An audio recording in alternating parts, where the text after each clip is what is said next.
Protein is easily the most debated nutrient in the fitness world. One person says you need 1.5 grams per pound. Another says anything above 0.8 grams per kilo is pointless. Someone else claims more than 25 grams in a meal is wasted. And then there's the kidney damage crowd. So what's actually true? How much protein do you really need? In this video, we're going to settle every major protein question. How much you need for general health? How much you need for muscle growth? Whether bulking, cutting, or recomp changes things. How much protein you can actually use per meal. Whether timing matters, whether protein quality matters, and whether high-protein diets are dangerous.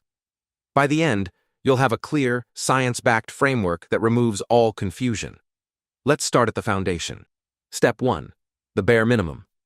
For basic survival and health, the global recommendation sits around 0.8 grams per kilogram or 0.36 grams per pound.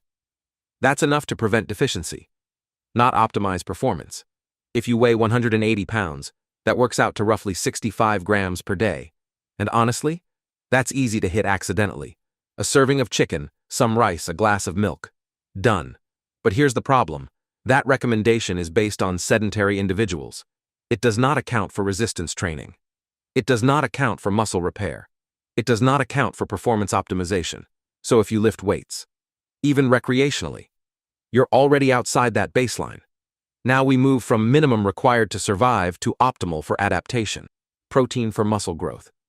When your goal shifts to building muscle, protein becomes structural. It's not just fuel, it's building material. Resistance training creates muscle protein breakdown. Dietary protein supports muscle protein synthesis. Your progress depends on tipping that balance positive over time. So how much does that require? Research consistently shows that maximizing muscle growth requires 1.6 to 2.2 grams per kilogram or 0.7 to 1 gram per pound. This range shows up repeatedly in meta-analyses. If you weigh 180 pounds, that's about 125 to 180 grams per day.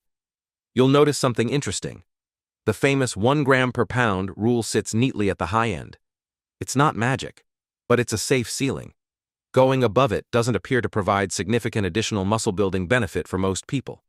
But now we need to separate goals. Because protein needs aren't static.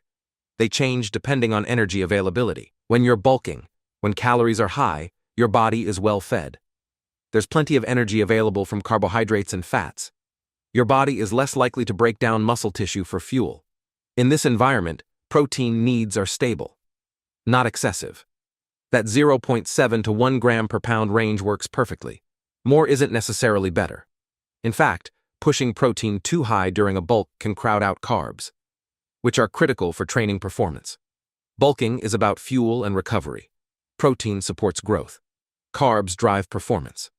Balance matters. When you're cutting, this is where protein becomes more protective.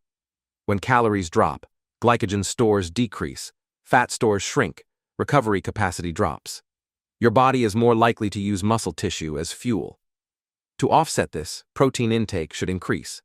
The research suggests 0.8 to 1.2 grams per pound or 1.8 to 2.7 grams per kilogram. If you're lean and dieting aggressively, aim toward the upper end. If you carry more body fat and train moderately, the lower end is sufficient. Protein during a cut isn't just about growth. It's about muscle preservation. And the leaner you get, the more protective protein becomes. What about recomposition? Recomposition is the middle ground. You're trying to gain muscle while losing fat, usually around maintenance calories or a slight deficit. In this scenario, most people can use the same protein targets as a bulk. However, if you're more advanced, leaner, or in a slight deficit, pushing toward the higher end of intake can help maximize retention and growth. There's also a simpler rule for those with higher body fat levels. Instead of calculating based on total body weight, you can aim for 1 gram per centimeter of height. If you're 180 centimeters tall, that's about 180 grams of protein per day. This works shockingly well for overweight individuals because it avoids inflated targets based on excess body fat. The 25 grams per meal myth. Now we tackle one of the most persistent myths. You can only absorb 25 grams of protein per meal. This is false. Your digestive system can absorb far more than 25 grams. Absorption simply means nutrients entering your bloodstream. The real question is, How much protein maximally stimulates muscle protein synthesis in a single meal? Early research suggested around 20 to 25 grams was enough. But more recent data shows 40 grams can stimulate more synthesis than 20. Meals containing 60 to 70 grams still produce strong anabolic responses. So what's the actual limit? We don't know precisely, but it's clearly higher than once thought. And more importantly, your total daily protein intake matters far more than how much you eat per meal. Meal size is a fine-tuning variable. Daily total is the primary driver. How should you spread it out? Most evidence suggests that spreading protein across 3 to 5 meals per day is ideal. Why? Because muscle protein synthesis rises and falls in response to feeding. Spreading intake helps keep that signal elevated. But here's the key. You can build muscle eating 2 meals. You can build muscle eating 6 meals. As long as daily protein is sufficient, frequency becomes secondary. Optimal? Maybe 3. 5 meals. Required? No. Does protein quality matter? Now let's talk about leucine. Leucine is one of the amino acids that triggers the mTOR pathway, which stimulates muscle growth. Around 2.5 to 3 grams of leucine per meal seems to maximize that signal. Whey protein hits that easily. Chicken, beef, eggs, also effective. Plant proteins tend to contain less leucine per calorie. But here's what most people miss. Protein quality only matters significantly when total protein intake is low. If you're already hitting sufficient daily protein, you are almost guaranteed to get enough essential amino acids. In real-world eating patterns, foods are combined. You're not eating isolated wheat protein. So for most people, quantity dominates quality. The exception?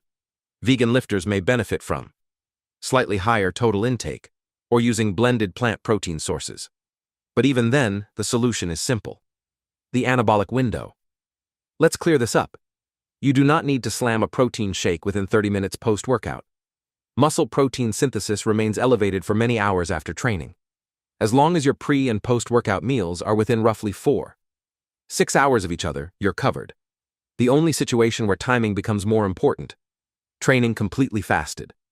In that case, consuming protein sooner after training makes sense. Otherwise, total intake wins again. Protein before bed. There is some research suggesting that consuming 30 to 40 grams of slow-digesting protein before bed may support overnight muscle protein synthesis. However, when daily protein intake is already high, this becomes a minor optimization factor. If it's convenient, do it. If not, don't stress. Again, total daily intake dominates. Is high protein dangerous? This concern continues to circulate. But in healthy individuals, decades of controlled research show no evidence that high-protein diets damage kidneys.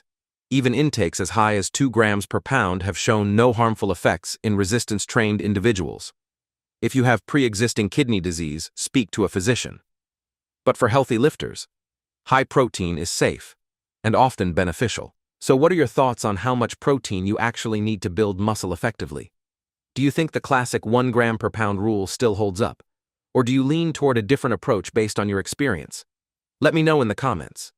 And if you enjoyed this video, please give it a like and subscribe to the channel. That stuff really does help us out. Until then, this has been Iron Routine, where we cut through the noise so you don't have to. Thanks for watching.